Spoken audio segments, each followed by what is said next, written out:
Assalamualaikum warahmatullahi wabarakatuh. Sebelumnya perkenalkan, nama saya Fira Zabia dari program studi sistem informasi.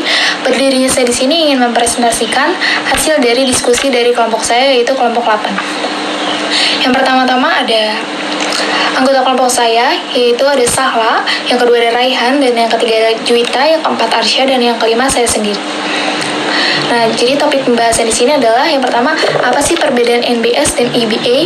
Yang kedua adalah berikan contoh minimal 3 ide NBS yang dapat kalian terapkan di lingkungan tempat tinggal kalian. Yang ketiga adalah berikan contoh minimal 3 ide EBA yang dapat kalian terapkan di lingkungan tempat tinggal kalian. Yang pertama kita masuk dulu ke apa sih perbedaan NBS dan EBA. Nah, jadi NBA atau Nature Based Solution, jadi ini adalah pendekatan ini menekankan penggunaan solusi berbasis alam untuk mengatasi tantangan lingkungan termasuk perubahan iklim dengan memanfaatkan dan memperkuat layanan ekosistem alami. Sedangkan EBA atau Ecosystem Based Adaptation adalah lebih terfokus pada penggunaan ekosistem alami dan layanan ekosistem untuk membantu manusia beradaptasi dengan perubahan iklim dan memperkuat ketahanan terhadap bencana alam. Nah, selanjutnya saya tekankan lagi tentang NBS atau Nature Based Solution dan EBA Ecosystem Based Adaptation pada manusia versus ekosistem. Nah, jadi NBS itu menekankan manfaat bagi manusia dari penggunaan solusi alami seperti pengurangan risiko bencana, peningkatan berkelanjutan sumber daya alam, dan peningkatan kesejahteraan manusia. Sedangkan EBA lebih berfokus pada memperkuat ekosistem alami untuk mendukung adaptasi manusia terhadap perubahan iklim dan mengurangi kerentanan terhadap bencana alam. Nah, ini juga termasuk upaya untuk mempertahankan fungsi ekosistem alami dan layanan ekosistem yang memberikan manfaat bagi manusia dan lingkungan. Perkenalkan, nama saya Muhammad Raihan, saya dari Prodi Sistem Informasi. Di sini saya akan menjelaskan tentang contoh penerapan Nature Based Solution di lingkungan tempat tinggal.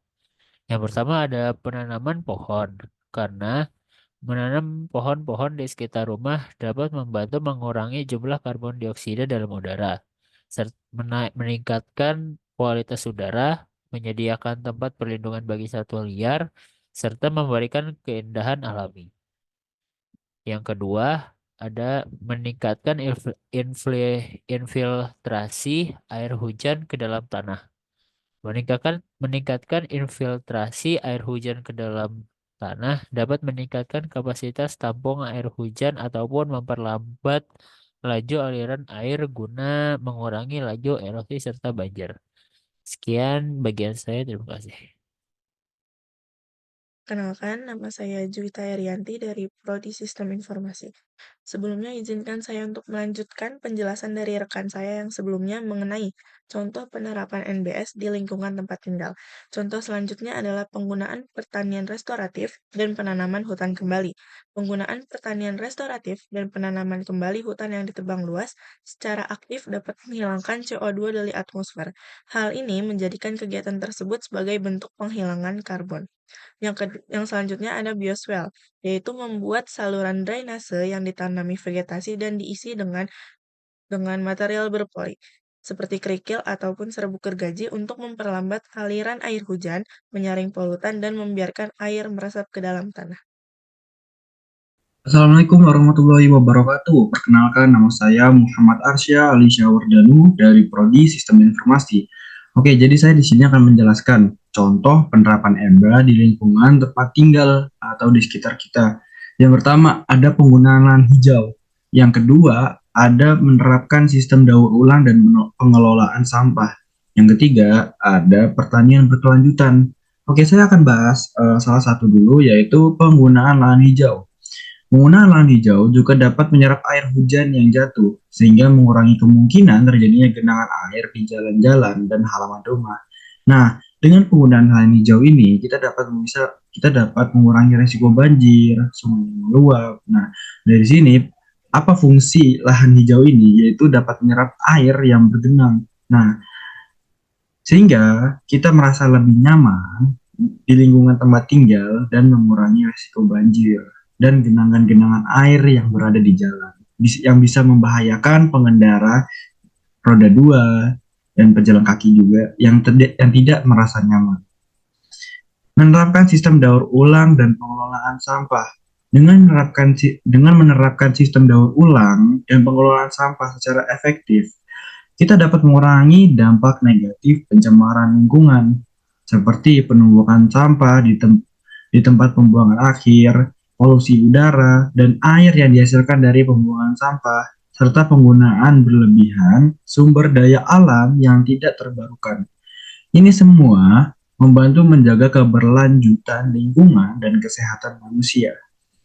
Yang ketiga, ada pertanian berkelanjutan. Di sini, petani dapat menerapkan teknik pertanian seperti polikultur, penggunaan varietas tanaman yang tahan terhadap perubahan iklim, penggunaan pupuk organik, penggunaan tanah gambut untuk penanaman bahan pangan, dan pengelolaan air secara efisien. Hal ini dapat membantu meningkatkan ketahanan pangan lokal dan mengurangi kerentanan terhadap fluktuasi iklim. Jadi, dengan menerapkan pertanian berkelanjutan, tidak ada yang namanya bahan pangan kurang ataupun gagal panen. Seperti itu. Terima kasih. Kenalkan, nama saya Sahla Lutfia Bilqis dengan NIM 2023081057.